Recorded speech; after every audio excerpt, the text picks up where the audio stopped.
Report and the James Kalmroughcut channel. It's your half-assed correspondent, the guy on the bike. And we are, for the first time in over 6 months, we are back in Brooklyn. We're in Dumbo today. We're starting in Dumbo, but we've got a little mission we're going to try to do. They're having a Atlantic Avenue gallery crawl, and we're going to try to at least get in a couple of galleries in this neighborhood. Special shout out to our viewers in Vancouver, British Columbia, Russia, and Eugene, Oregon. We're going to start out here at Minus Space. Stay tuned.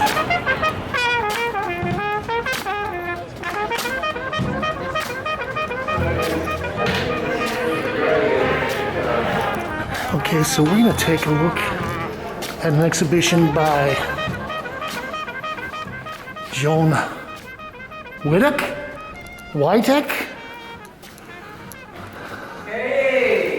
Hey, Jason Andrew, the art world celebrity. Air hugs.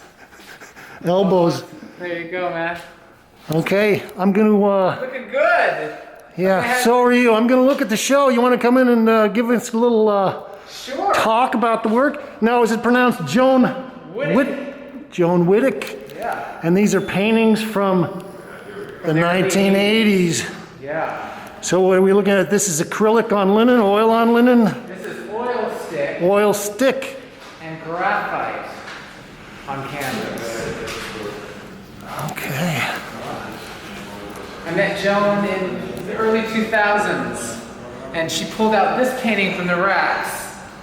That blew my mind. Las Meninas, 1980. Well, we want to be... And I said, what happened? Where's the others? And she pointed to a roll in the corner of her studio, and so we pulled all the paintings out, got them stretched, and here is the show. We want to be courteous and chivalrous, but how old is Joan these days? She is almost 80. Okay, so the 80s were 40 years ago? She was a youngster. Yeah. So most of these paintings were part of the 1984 mid-career retrospective at the Carnegie Museum. The Carnegie, is that in Pittsburgh? Pittsburgh. Okay, gosh, suddenly we're swamped with viewers. Full house now, don't we? Well, I've been acquainted with you since you were one of the partners at a gallery called Storefront in Bushwick, and then you went on and started your own space, Norte Mar. What street was that on? Wyckoff? Wyckoff. Out in Bushwick. Do these have titles? Yes. Edward Teller's Dream. Edward Teller's Dream. And these are pretty big paintings, so that's probably what, about... 9 feet. So that's 6 by 9, 5.5 by 9, something like 6 that? by 9.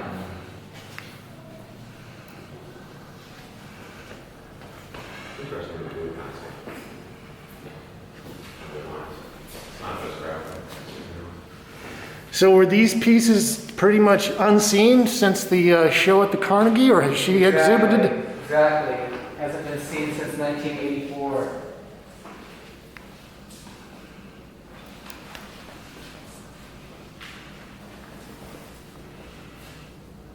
Is it just oil or some kind of like enamel? It's oil stick on canvas, Okay. and then graphite.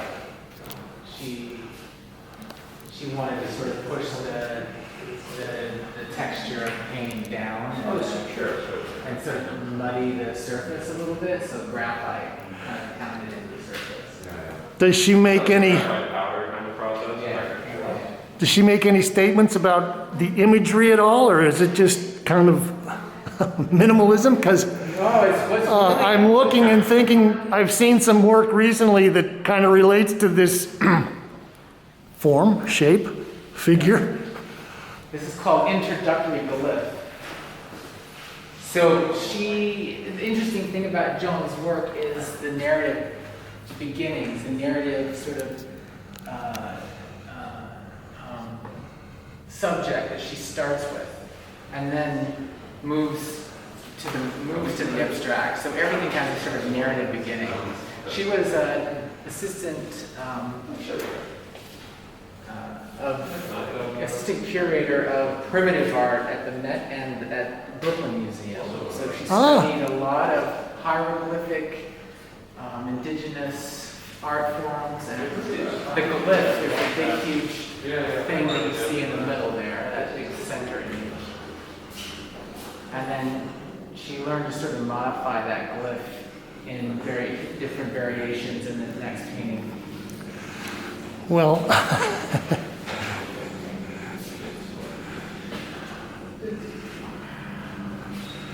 and is Joan a Brooklyn artist?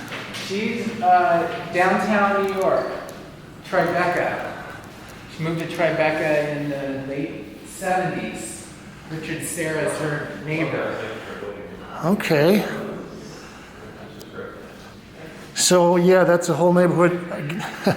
One of your friends, Elizabeth Murray, had a space down there. She's right, Duane Street. Duane Street, that's right. Okay. Now, Jason, you were an agent for the Elizabeth Murray estate, something like that? Yeah, managed the estate. Manage the estate. Yeah.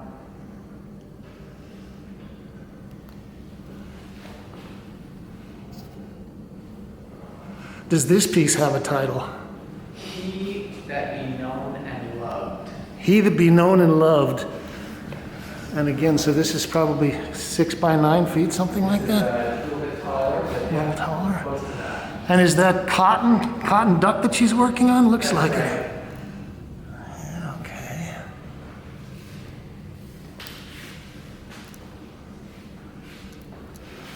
I'm going to slip in and look at the pieces in the office as well.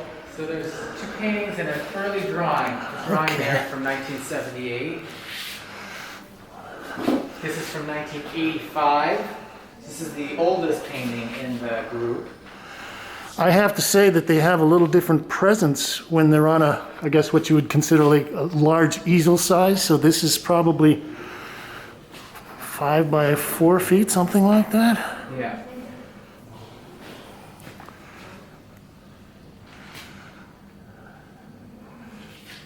Has Joan said anything about her ideas of the kind of the repeated forms? It's got this oval, kind of a hot dog shape that she repeats again and again and again, almost obsessively. She liked to call it a billy club. A billy club. She works with glyphs and billy clubs. Okay, let's look at this one. Well, I like the way that Joan is able to have an idea, like she's saying, the glyphs and the billy clubs, but is able to take that basic form and play with it, mutate it, extrapolate it in a lot of different ways.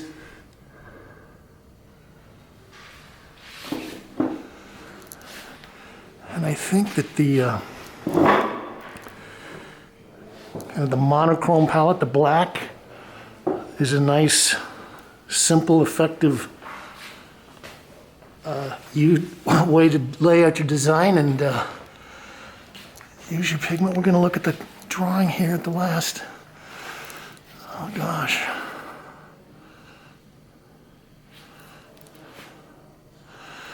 Well, there was a whole kind of movement. There was a branch of kind of minimalism that got into a lot of very kind of obsessive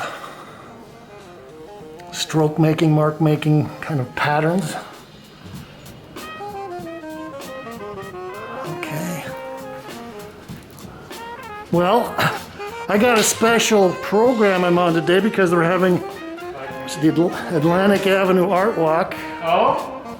You didn't know that? I feel like Yeah, a mile and a quarter of art on Atlantic Avenue, but I'm going to try to run on. All right. Thanks, Jason Andrew, you for later. giving us a run through of Joan Witek painting from the 80s. Here at Minuspace, we're going to roll on. Well, we are on Atlantic Avenue, and we're going to try to drop into the METAPHORE Project space. I'll give you a little brief history update. I guess back in the early aughts, this actually was a little art enclave here. Stephen Maine, a very insightful art critic who I believe is now writing for Hyperallergic, dubbed this neighborhood Smith-Lantic. And I think at one point there were probably 5 or 6 galleries here. Of course, they've all pretty much gone away except for one. 490. We'll see if we can make it there before closing time.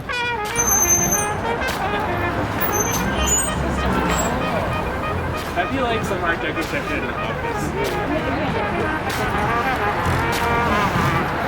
Okay, so this is METAPHORE. There's one of the proprietors, Julian Jackson. Hi there. And you've got a 2-person show here? Yes, yes. With the work of featuring, the work of myself and my partner, Rene Lynch. Rene Lynch. Okay, we're gonna come in and take a look. Okay, so that's a little text on the show. This is Rene Lynch. Congratulations. Thank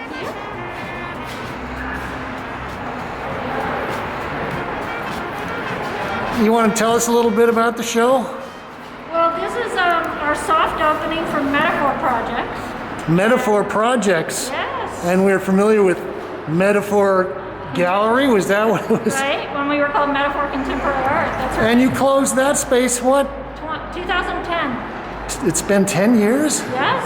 So we're back goodness. as METAPHORE Projects, and Julian Jackson and Rene Lynch are showing here today in the Art Walk on Atlantic Avenue. Well, so we're I... going to be doing changing exhibitions. Changing exhibitions? Our studio is behind. Right, I've been there. You've got wonderful studio spaces back there. Yeah, so we're going to use this space as a showroom for our work, but also for pop-up spaces, like pop-up shows, You mean pop-up shows? Yes, that's what I mean. Is that what they call it? Pop-up shows. You know, Back it's... in the day, you can tell I've been talking to a lot of people. It's actually great because I think it would be hard to find a more diverse couple of painters, at least the subject matter you guys are working with, than you and Julian. Yeah. So, Tell us a little bit about your particular ones. You know, I've been watching your work for, well, probably 15 or 20 years. that's true. And I keep telling you, I post some things on Facebook and say that the work is getting better and better. And it seems to be getting even more articulate. And but how long have you been working with these? I guess I would say the kind of images of women, kind of fantasy images. Well, this particular series, it's called Spring Can Really Mess You Up the Most of All. Spring can really mess you up the most of all. Sometimes, Okay. you know, that feeling of spring when you have this desire for the newness, for the winter to stop, for the coldness, for something new in your life. And It's like April was the cruelest month. exactly. Is that the And line? it's exactly that. Can we look at this one too? Yeah. This one's called The Turning Point. Turning Point. It's really about that idea of This is a big painting, so this is what about? 68 and a- by 78. Okay, 68 by 78. And this one is really that idea that, you know, I think we all need to straighten our crowns. So she's been through some hell, but she's still got her soul. Crown's on, a little crooked, but Well, give me some technical insight here. Now, when you work with something like this, do you work with photographs? Do you have models that you work I with? do have models as a starting point, but I generally then just make it up as I paint. So they never intended to be portraits. Okay, so, but for example, you've got this carousel horse in there. Now, would you have I used to carousel really horse have photo that that you- park, and there was a carousel, and I Right. I kind of looked at them. I wanted it to be a carousel because it's more dreamlike than a real horse. Of course, it's also alluding to Athena, the goddess of wisdom.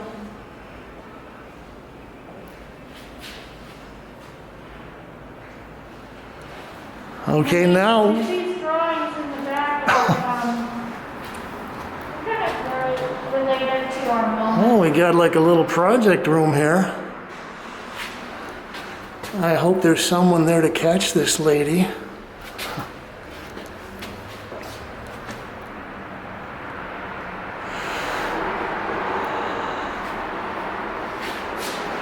As I was riding over here, I happened to mention that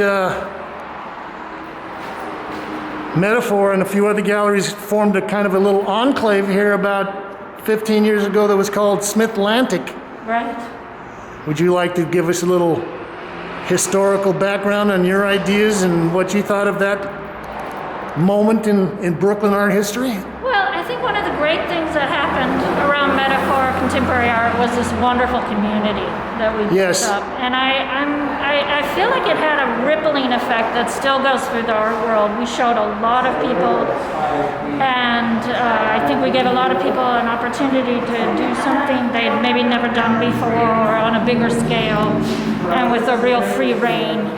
And I feel good about it, and I still to this day feel like there's rippling effects from it. Well, gosh, you even put me in a couple of shows.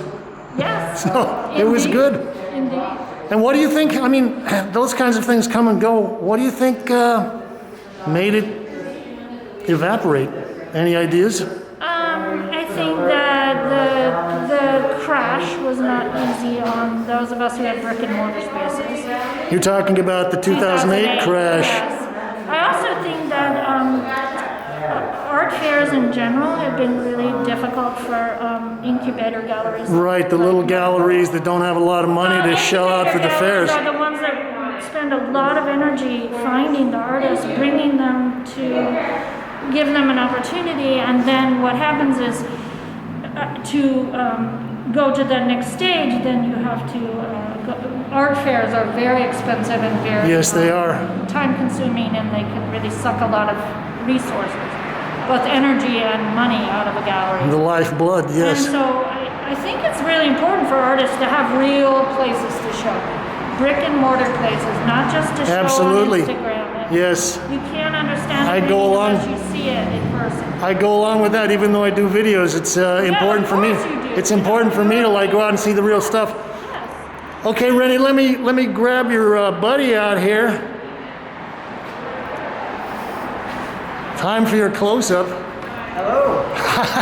Good to see you again. Well, tell us a little bit about the series of paintings that you're showing. Well, these pieces, my work has always had much to do with light, color, atmosphere, and a sort of sensibility of appreciation of those phenomena. Well, let me ask you this. I saw a show that you're in down the street at 490, maybe 2 years ago, and you were doing a lot of stuff that was dealing with circles and things like this. Yeah. So I'm looking at this and wondering, are these recent paintings, or did you go back to These are all recent paintings that are pretty. Yeah, these paintings are all from this year. This is from May. All of these were done this year. This is from 2017. I had a show in 2017 at the Chautauqua Institute in upstate New York. The Chautauqua Institute. And I did a series of red paintings for that show, specifically. And this one is dedicated. Sharon to Loudon teach up there? Yeah, Something? she does now. Yeah, Yes. okay. The Chautauqua. And this piece is called the Tadasana, which in yoga is the standing mountain pose. Standing mountain. And I was thinking about the. I've been having fun with the happy water baby pose. You're doing well. This is Tadasana. Tadasana, you're upright, you're open, you're ready for action. You're at peace, but you're energized. And that was the idea. It's sort of seeing the body from the inside out. So the spine. And this is oil on canvas? Oil on canvas, yeah. Okay, and so this is what? This has got to be about 8 feet tall by 5? 54. That's what I was going to say, 4.5 by 8. Yeah. This one is more related to maybe aqueous water experience. This is what I was looking at and thinking, I'm kind of also thinking about Monet's water lilies. Oh boy. Monet is I often think of myself as the last impressionist because my work. That was my impression. My work has a lot to do with nature, and I've been spending a lot of time by the water lately. But this one also has sort of a ghosty, figurative element. And there's also, this might not be something that you're thinking about. There's almost like an idea of a photograph that's kind of manipulated. I think a lot of people are kind of playing with those ideas as far as representation goes, and my eyesight isn't what it used to be, and things are getting blurrier and blurrier. Well, one of Julian's favorite stories, though, as a child, is to talk about when you would lay under a hammock and watch the light change. When I was a kid, I would climb a tree, and I would hang on to the tree, and I learned early on how to blur my vision. So I would just sit there and blur the vision and let the light stream through these leaves, and that was maybe my primary aesthetic beginning. I don't know. I've heard people that would smoke herbal substances to get the same effect. So these are a couple of works on paper. Yes. And this is also oil as well? Yes, I gesso the paper, I tape it off, gesso the paper. And but the paper has a very different surface, and it takes paint in a very different way. It's very soft, and I like that very much. It becomes very atmospheric.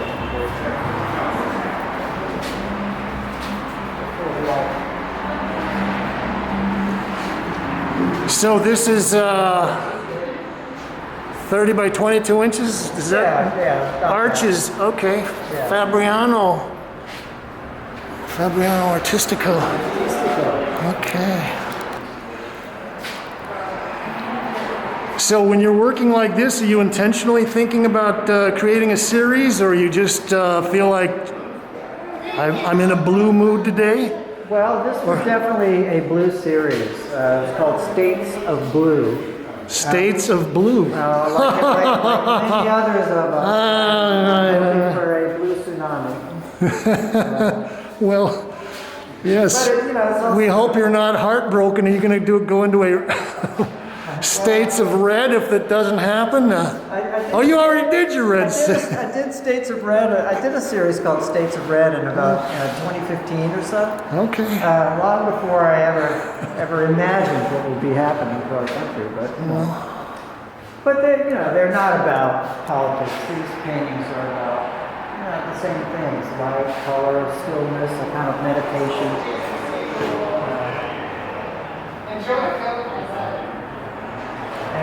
But blue is my favorite color, so I indulge myself. Do you have a favorite blue? Are you into ultramarine blue, cobalt blue, Prussian blue, phthalo blue, turquoise blue? I like ultramarine probably the best.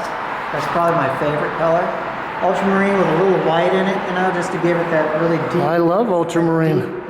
Blue hour sky quality. Except lately I've been finding myself. I also like cerulean blue.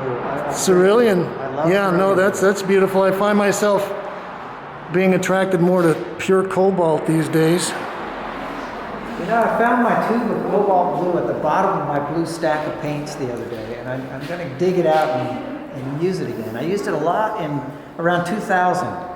I made a series called The Speed of Light, which were all very vertical, with a lot of vertical energy in them. And cobalt was a major color in that series. So who knows? Okay, now I'm going to ask you a little bit about the history of Smith-Lantic and METAPHORE. Well, METAPHORE started. We actually started. You were in Dumbo, right? And we I was moved just over there. here in 2003 and took this place, which had been a garage, and renovated it into a gallery and ran the gallery until we basically had a 10-year run. And we had a really good 10 years. But at the end of 10 years, Rene and I were both kind of exhausted, and we were ready to take a break and just concentrate on our own lives and our own work. And and the Smith-Lantic. But we're always here. We were always here working. Our studios are here, and this space became available to us again at the end of a 10-year tenancy, and we just, we knew it was going to be hard to rent it in the COVID time, and we thought, let's paint it. We can do something creative in between. And let's make something beautiful. How is this Atlantic Avenue Art Walk turned out for you today? Been getting I see a lot of people in here. We've had a ton of foot traffic. It's been Okay, really let me get a little bit farther away from you in that case. Do we have hands? Oh, we do have hand sanitizer. Okay. I have a little joke to tell you about the hand sanitizer. You know how in the before times when we could have big jolly openings, people Yes. would rush to the bar to have a glass of wine? Yes. During this event, everyone is rushing to our hand sanitizer. I tell you. It's the most popular thing. Yeah. It's amazing. It kind of smells like vodka. All right. Yeah, right. Exactly. Rene and Julian here at METAPHORE. Thanks for your time. Congratulations. Okay, maybe we'll see a revival of the Smith-Lantic Art District again. I'm hoping so. All right. Okay, thanks. I'm going to roll on.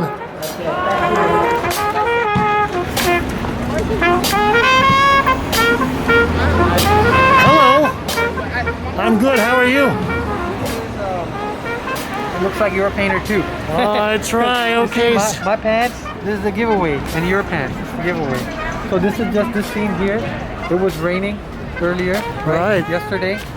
So Yes, it was raining like hell yesterday. Yeah, that's when I was here. So how long have you been working on that so far? A couple hours? Yeah, I would say. And this like is this maybe oil or acrylic that This you're is working? acrylic here, right here, Okay.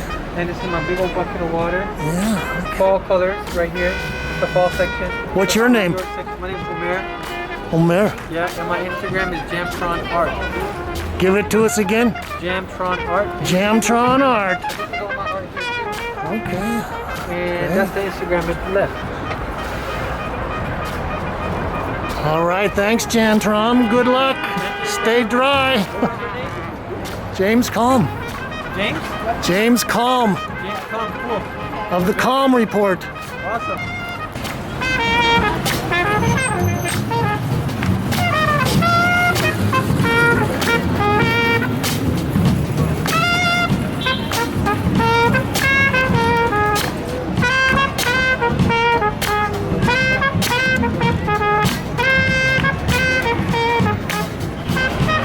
If we make it into 490, we will have completed our challenge today.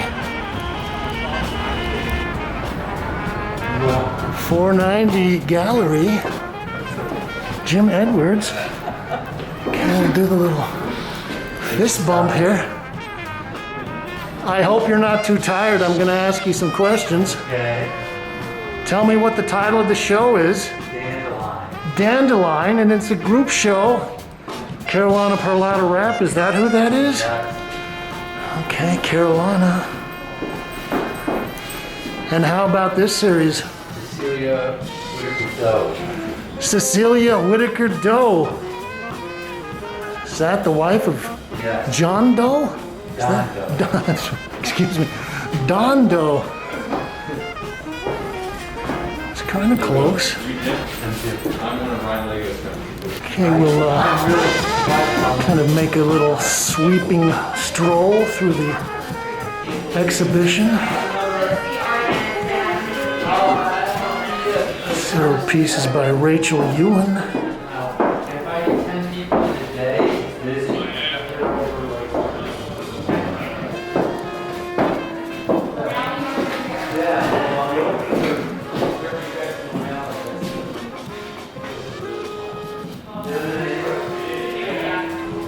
And they've got a garden with neon works.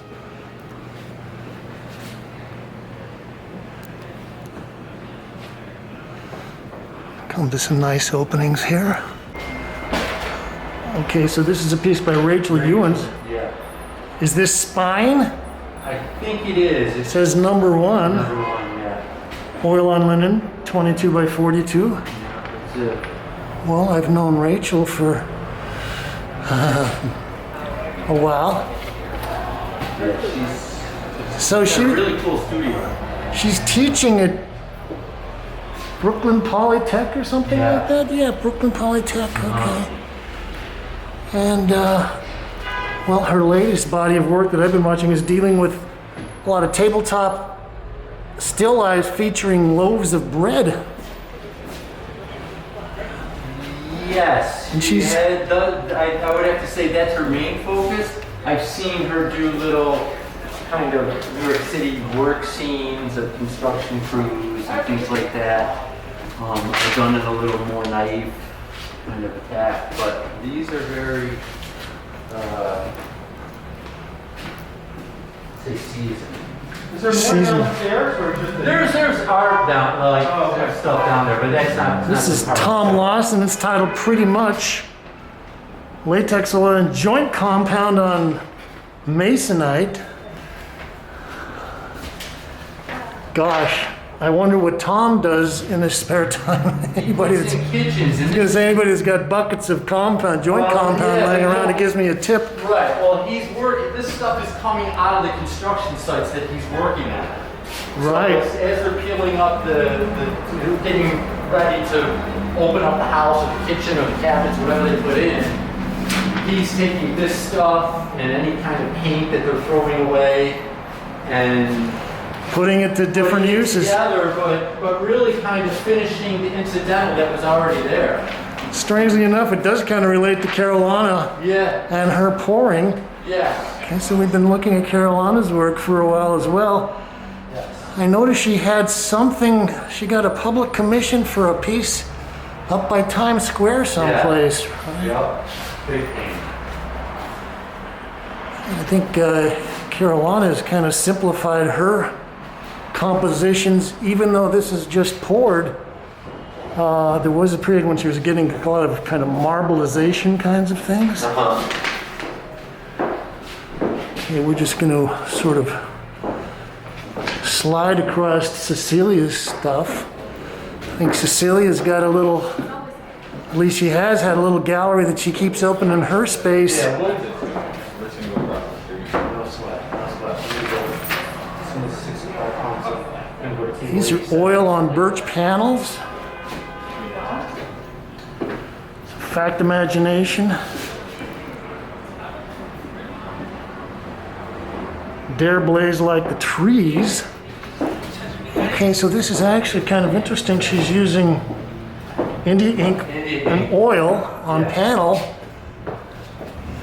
The Indian ink really cues up a lot of the other stuff that's going on around. So is this red, the red lines, is that Indian ink? It's most prevalent in that one right there. Ah, okay. Kind of gives it a collage effect. Yet clouded, Great show.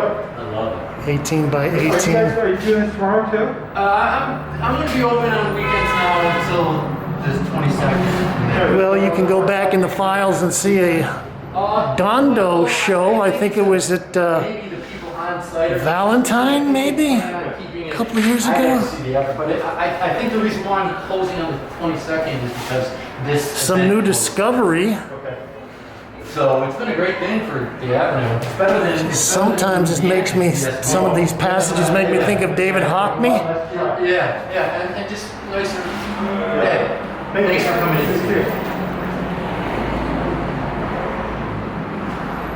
in. Night becoming day. This is a little more painterly.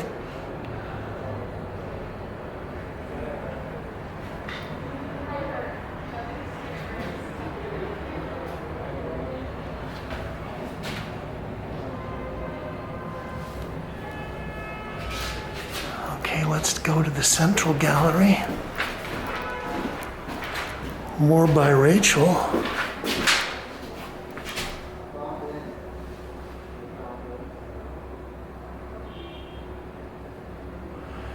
Centripetal. So Rachel is kind of a tonal painter. So she's got a lot of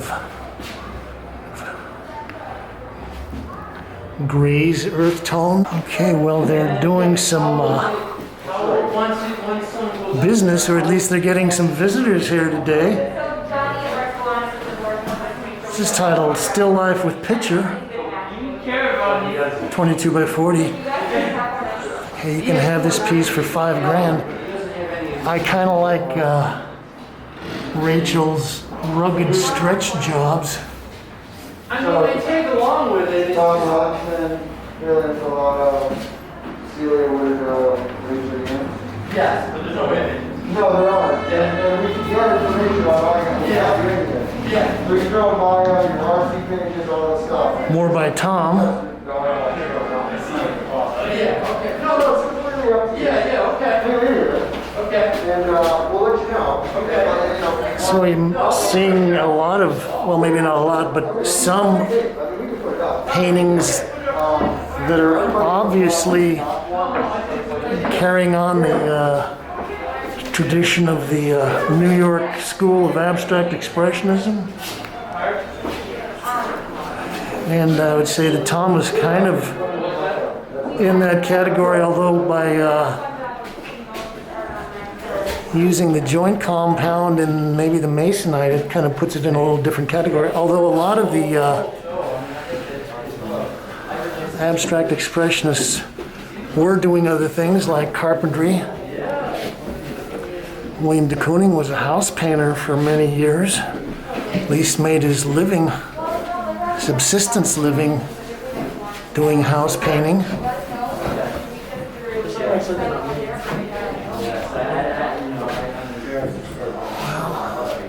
Well, social distancing is getting harder. It's titled Dialogue. Yeah, no, I know, but other people do this like chewing gum. And so there have been some other people that do this kind of tonal still lifes. Probably the best example would be Morandi. Okay, so I guess that looks like a slice of bread, a loaf of bread that's been sliced. Okay, let's look at the back room.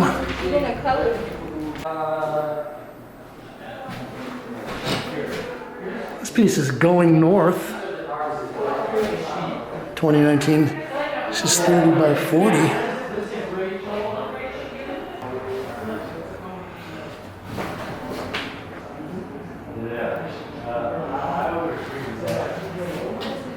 I kind of like some of the subtle things that she's doing. And, well, I often think of myself as a kind of a forensic painting examiner. So I look at something like this and try to imagine how it was fabricated. So we got this big blob of black, but that is also sitting on top of something else. We've got a little puddle that's been poured across.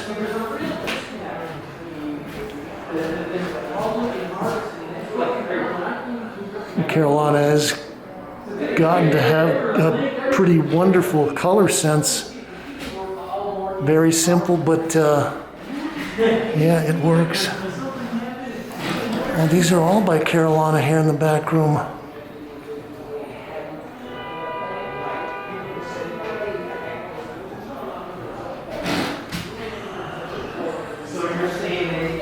I believe this one is Magic Door. Kind of like the white on white. Okay, those two little layers are very nice.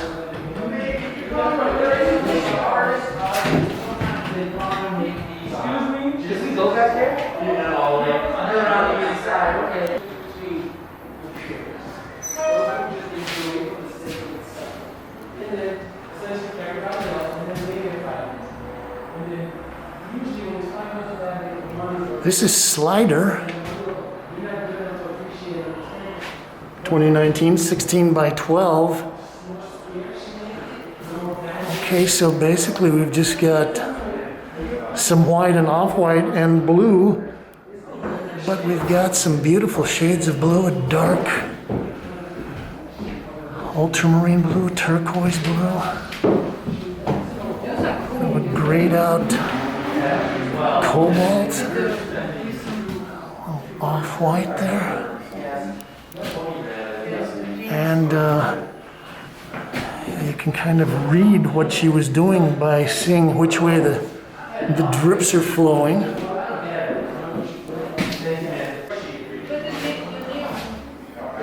Okay, viewers, well, we made it through. It's James Kalm reporting on Atlantic Avenue Art Walk 2020. And we got to see a show in Dumbo at Minus Space and Metaphor Space. You can like this, share. Post it at your social media sites, and you can leave your thoughts, ideas, comments, criticisms, and reviews below.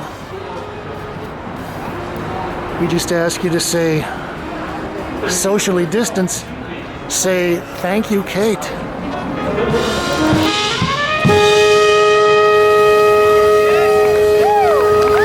Yay! Whoa, thank you, thank you. Jazz in Prospect Park. Oh man.